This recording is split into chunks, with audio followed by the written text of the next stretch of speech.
My name is Caitlin Wickersham. I'm doing a speech for Fundamentals of Oral Communication. This is my audience. I'm gonna set this where it can be seen.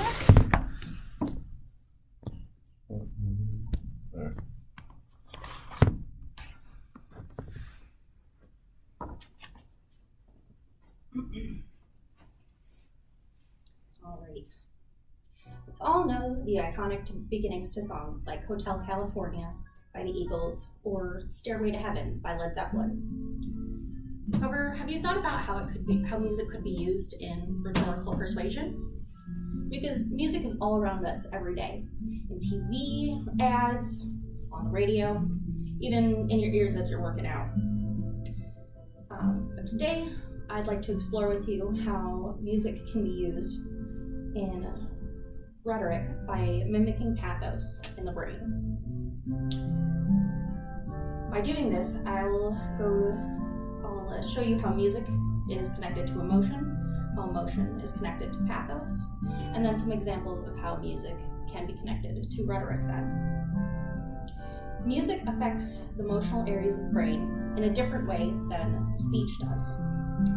A quote from Quentin Ho, from a journalist at +1, says that the way emotions are conveyed through acoustic patterns embedded in music is remarkably similar to that of expressive patterns characteristic of speech prosody.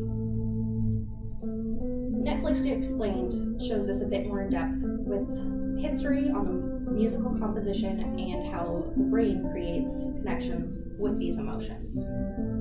They tell this through the story of Monteverdi, who composed Lamento della Ninfa in the 1600s. The bass line simply descends from a minor scale.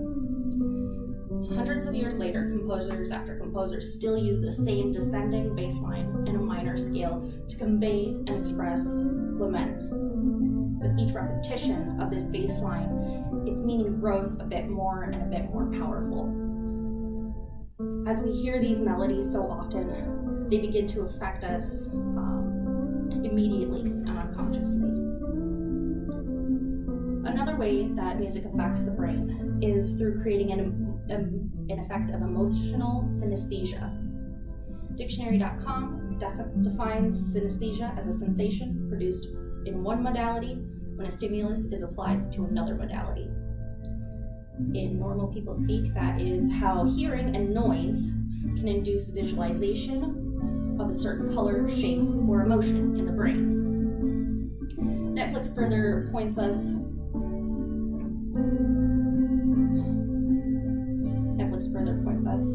to the story, saying it's been well documented that music of any kind can help get anyone in the right frame of mind to perform.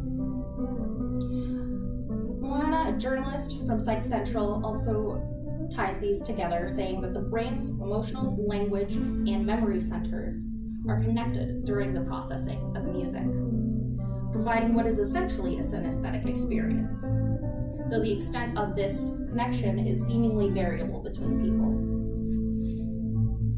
Another way that emotions are connected to us is through spoken rhetoric.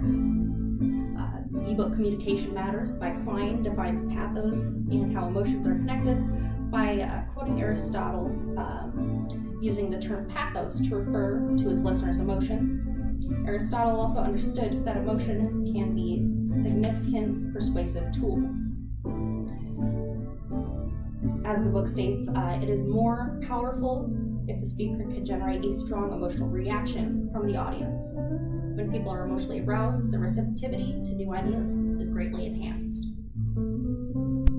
Now that we've defined the connection between how the brain perceives emotions and music, and how emotions and rhetoric are connected, we can see how music can be used in rhetorical performance, specifically using religion as an example. Music used in religion to convey emotion.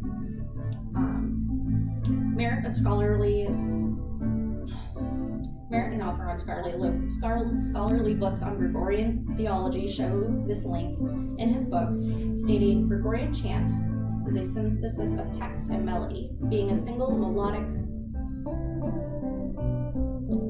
single melodic line setting a significant liturgical text. The text is the foundation of these melodies.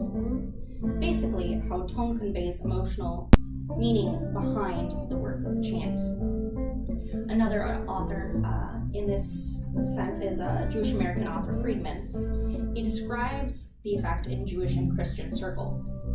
He says that music in these settings is valued for its ability to simultaneously convey conceptual and emotional content, whether it is a choral piece, congregational melody, plain song, biblical chant, or something completely else. Music is relied upon for ideological grooming, for social conditioning, identity shaping, and morale building. This succeeds both because of the emotionalizing effect of the sound, because the listener does not anticipate persuasion. Unlike a speech or debate, a song tends to be convincing without overtly revealing its objective. Today I've shown how music connects to the brain, how emotions relate to pathos, and how music can then be used in conjunction with speech to act as pathos in rhetorical speech. I believe Friedman sums this up very well in his quote, "Conception of music as a rhetorical art has developed into a minor, though enriching, topic of philosophy and musicology. Scholars of these disciplines are cognizant that a careful pairing of text and tones is often better at teaching, motivating, and delighting than an unaccompanied message."